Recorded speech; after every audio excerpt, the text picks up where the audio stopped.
বাংলাদেশে এরকম নায়ক একটা হবে না, একটাই। নেশা, নারী, তাস, তিলে তিলে সর্বনাশ, this is the movie. Thank you. আমার খুব ভালো লাগছে যে খালি বলতেছিল না একটা লোকের উপর শিশি করে দিছে ওই পার্টটা। ছবিটা আন্তর্জাতিক মানের। আমরা তো হলিউড ছবি এবং বলিউডের ছবি দেখি, কোনো অংশেই বাদ দেওয়া যাবে না। এই সাকিব খানের রীতিমতো বলতে গেলে আমি সাকিব খানের অত বড় ফ্যান ছিলাম না, কিন্তু রিসেন্টলি যেসব মুভিগুলো বের করছে এতে ফ্যান হতে বাধ্য হচ্ছে আর কি। দুঃখের বিষয় হলো সাকিব খানে মরে গেছে, কেউ কান্নাকাটি করলো না, এটা খুব দুঃখ লাগলো আর কি বিষয়টা। আসলে আমি নিজেও আগে সাকিব খানকে পছন্দ করতাম না, বাট মানে এখন যা দেখাচ্ছে একদম মানে অসাধারণ অসাধারণ।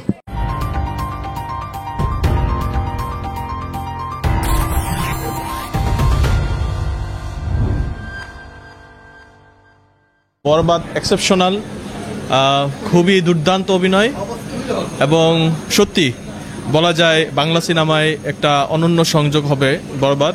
এবং আশা করব এই ছবিটা সবাই যেন নিজে দেখে এর মূল্যায়ন করে এবং সাকিবিয়ান হিসেবে, ওর ভক্ত হিসেবে ওর আরও সুন্দর সুন্দর মুভি ভবিষ্যতে আশা করি।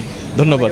অবশ্যই হ্যাঁ, ছবিটা আন্তর্জাতিক মানের। আমরা তো হলিউড ছবি এবং বলিউডের ছবি দেখি, কোনো অংশেই বাদ দেওয়া যাবে না ওই ছবিটাকে। এই ছবিটা সত্যিই বাংলা সিনেমার জগতে অনন্য একটা সংযোজন। বাংলাদেশে এরকম নায়ক একটা হবে না, একটাই। একই কথা, খুবই সুন্দর দেখেছি ছবি, খুবই ভালো লেগেছে, খুবই ভালো লেগেছে। অসাধারণ, খুবই ভালো লাগছে। ভালো ভালো।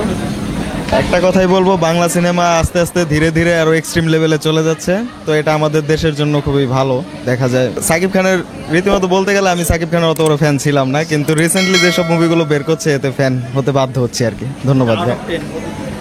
আউট অফ 10 আমরা 9.5 দিব। নেশা, নারী, তাস, তিলে তিলে সর্বনাশ, this is the movie. Thank you. আর সাকিব খানের ছবি বলতে তো অবশ্যই ব্যতিক্রম কিছু থাকে, সব কিছু মিলিয়ে ভালো। দুঃখের বিষয় হলো সাকিব খানে মরে গেছে, কেউ কান্নাকাটি করলো না, এটা খুব দুঃখ লাগলো আর কি বিষয়টা। হ্যাঁ, অনেক সুন্দর ছিল, ঠিক আছে, বাট আমার খুব ভালো লাগছে যে খালি বলতেছিল না একটা লোকের উপর শিশি করে দিছে ওই পার্টটা। ভালো ছিল, কিন্তু সবই নাটক নাটক নাটক, মানে ওর একটু ঢং করতেছিল, কিন্তু ভালো ছিল। শাকিব খান তো ভালোই করেছে, সবাই খুব ভালো করেছে। এবং আসলে আমি ছবি তেমন দেখি না, নর্মালি তেমন দেখি না, তো বহুকাল পরে দেখলাম। আর শাকিব খানের মধ্যে এই ছবি আমি প্রথম দেখলাম। আমি কিন্তু ছবি টবি এত দেখি না, তো টোটাল মিলিয়ে তো খুবই ভালো লেগেছে। আমি ছবি দেখি না, নর্মালি দেখি না। অল ওভার একটা খুব ভালো ক্লাসিক, এবং এটা হচ্ছে বম্বে বলেন, বাংলাদেশ বলেন, সব মিলে টালি করা যায়। ইটস খুব ভালো, আমার কাছে খুবই ভালো লেগেছে। ক্লাস 1। অনেকদিন পর বাংলা সিনেমা দেখলাম এবং ভালো লাগলো।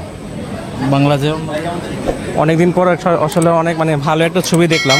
হ্যাঁ, খুব ভালো লাগলো। আমার ওয়াইফ, আমার মামাকে নিয়ে আসলাম, খুবই ভালো লাগলো দেখে। এমন ছবি আসলে হওয়া উচিত, হ্যাঁ, প্রত্যেক বছরই হওয়া উচিত। আর সাকিব বেস্ট বললাম তো, সাকিব বেস্ট। আসলে আমি নিজেও আগে সাকিব খানকে পছন্দ করতাম না, বাট মানে এখন যা দেখাচ্ছে একদম মানে অসাধারণ অসাধারণ অসাধারণ, এক্সিলেন্ট, অনেক ভালো লেগেছে। অসাধারণ, অনেক ভালো লেগেছে, এক্সিলেন্ট। না, আমরা তো সাউথ মুভি দেখতে অভ্যস্ত, তো ওই হিসেবে আসলে বাংলা মুভি হিসেবে যে এত একটা ভালো মানে কি বলে সিনেমাটোগ্রাফি, স্টোরি এবং হচ্ছে ভালো অ্যাক্টিং ছিল, আসলে এটা আনএক্সপেক্টেড।